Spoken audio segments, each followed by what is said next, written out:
biasa, dan saya sekarang ingin lebih serahkan kepada ketum saya Pak Zulkifli Hasan, dan saya sekarang ingin lebih memperbaiki psikologis anak-anak saya, memperbaiki psikologis istri saya. Itu yang lebih penting. Semuanya ya lebih untuk keluarga aja. Tapi Mas, ini kan baru pertama kali Berpolitik tanpa mundur. Saya serahkan semuanya sama partai politik. Saya sekarang lebih ke keluarga aja, lebih ke keluarga. berarti bisa dibilang juga sekarang lebih ikhlas juga atas kehilangan barang-barang ini. Ya kalau bicara ikhlas ya tentunya awal-awal tentunya ada rasa kecewa, tetapi sekarang saya ikhlaskan semuanya. Saya ingin ya merefleksikan diri saya untuk lebih baik lagi. Mungkin ada yang kecewa dan sebagainya ya. Tapi Mas, diinfokan dari partai politik ketika dinonaktifkan itu seperti apa sih Mas? Saya yang penting udah sekarang dekat sama keluarga aja ya. Mas, tapi kan ini baru pertama kali muncul Mas, setelah yang kemarin-kemarin juga. Selain karena Rian, apa yang membuat Mas Eko akhirnya muncul? Dan kemarin juga banyak yang bilang Mas Eko ngumpet di luar negeri gitu. Ngumpet di boro-boro, ngumpet di luar negeri gitu ya. Rumah aja sekarang ngontrak di pinggiran Jakarta gitu. Keluar negeri gimana ceritanya? Itu satu. Terus kedua, kenapa saya memberanikan diri? Ya karena saya lihat ya karena Rian itu aja benar. Karena saya lihat Rian ya tanggung jawab saya gitu ya. Ada orang yang sudah baik, terus tiba-tiba kok saya melepas gitu aja. Saya dapat supporting dari Fiona harus, tapi memang jujur saya hari ini keluar ke Polda tuh karena Rian, nggak ada apa-apa lagi karena saya ngeliat Rian niat baik ngurusin kucing saya. Saat kejadian pun juga sebenarnya saya lebih konsen ngurusin kucing-kucing saya. Jadi pada saat kejadian itu sekeluarga tuh mindahin kucing, nggak mindahin baju apa segala macam. Itu langsung kita bawa ke pet shop, kita bawa ke penitipan kucing dan sebagainya gitu ya. Jadi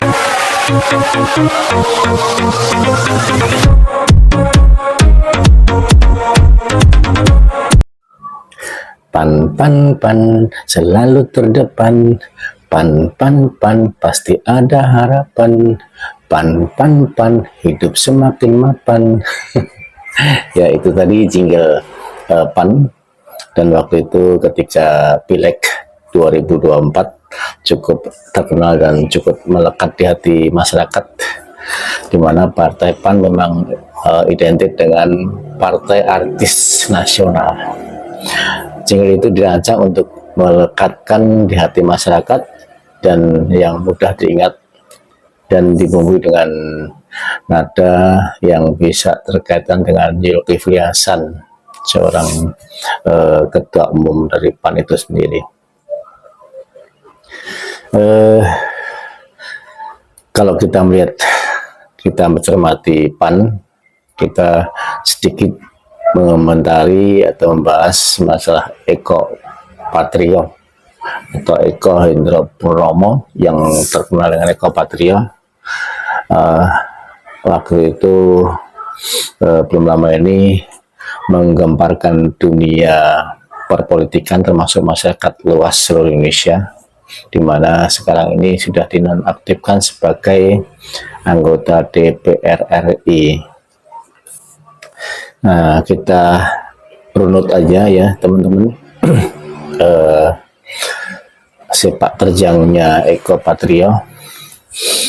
Jadi Eko Patrio itu nama aslinya Eko Hendro Purnomo yang dikenal dengan nama Eko Patrio, lahir tanggal 30 Desember 1970. Dia adalah seorang pelawak, seorang pembawa acara, seorang produser, seorang politikus, kemudian pemeran Indonesia. Ia merupakan salah satu dari 3 grup komedian Indonesia yang cukup terkenal di masanya, yakni Patrio, bersama Akri dan Parto.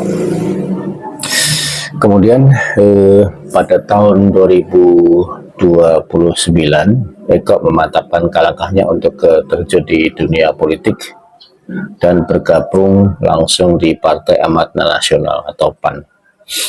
Di tahun tersebut Eko itu terpilih menjadi anggota DPR RI dari tahun 2009 sampai 2014, teman-teman, dan duduk di Komisi 10 ya, Komisi 10 yang membidangi pendidikan, kebudayaan, pariwisata, kemudian ekonomi kreatif, dan pemuda dan olahraga. Eko kemudian mencalonkan diri sebagai anggota DPR RI Dapil Jawa Timur.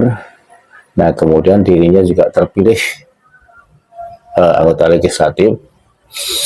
Selanjutnya menjabat satu periode lagi ya. Eko kembali mencalonkan diri di Dapil 8 dan kembali menjabat di tahun 2014 sampai 2019 lalu, namun ditugaskan di Komisi 4 ya, di bidang pertanian, kelautan, lingkungan hidup, dan kehutanan.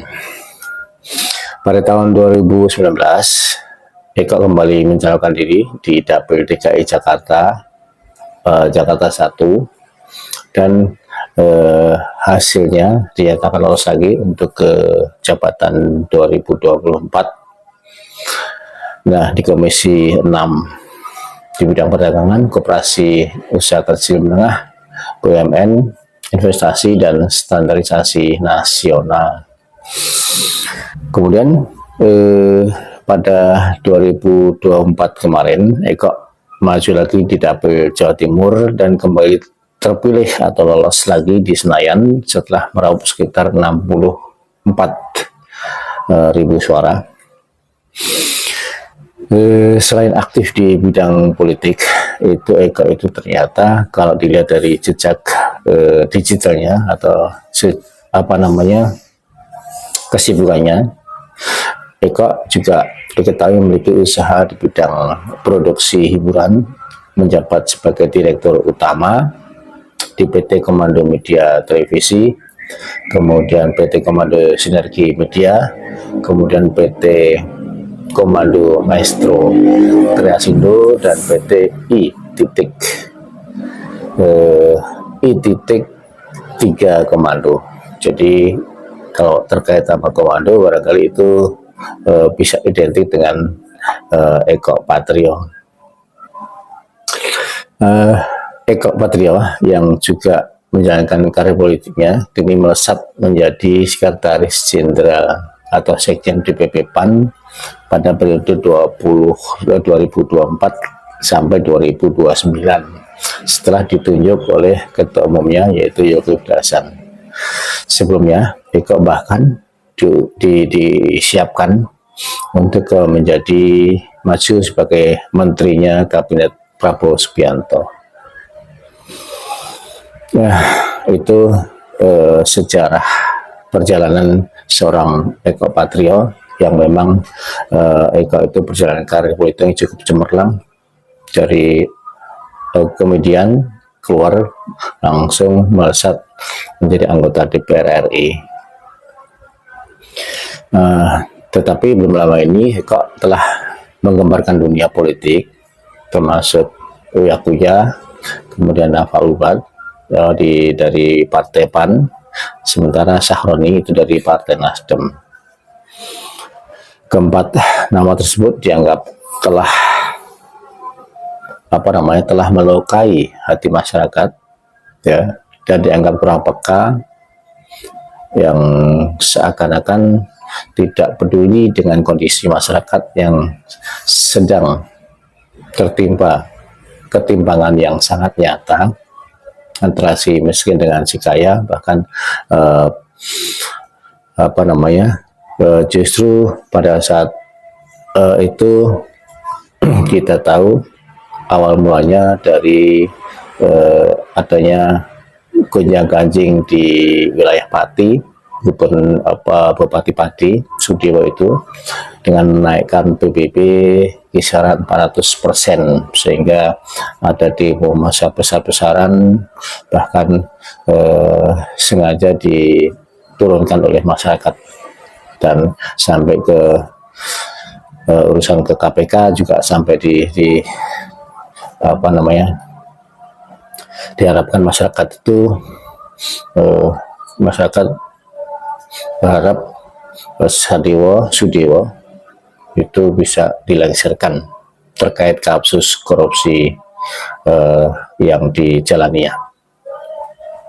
Nah, yang lebih mengenaskan lagi, ya, DPR justru pada saat yang masih kondisi masyarakat yang masih panas, justru membuat keputusan yang sangat menyenangkan, ya, mengagetkan, adanya tunjangan perumahan bagi anggota dewan. Itu tidak main-main, yang jumlahnya sangat fantastis, sementara fasilitas DPR memang itu sudah dianggap sangat-sangat layak dan termasuk yang dimanjakan. Nah, puncaknya ketika pengemudi ojol atau almarhum Alvan Kurniawan itu terlindas mobil brimob ketika demo, yang sontak mengakibatkan demo yang sangat dahsyat sampai bakar-bakaran di mana-mana seluruh Indonesia. Dan saat itu sampai berbenturan dengan pihak keamanan.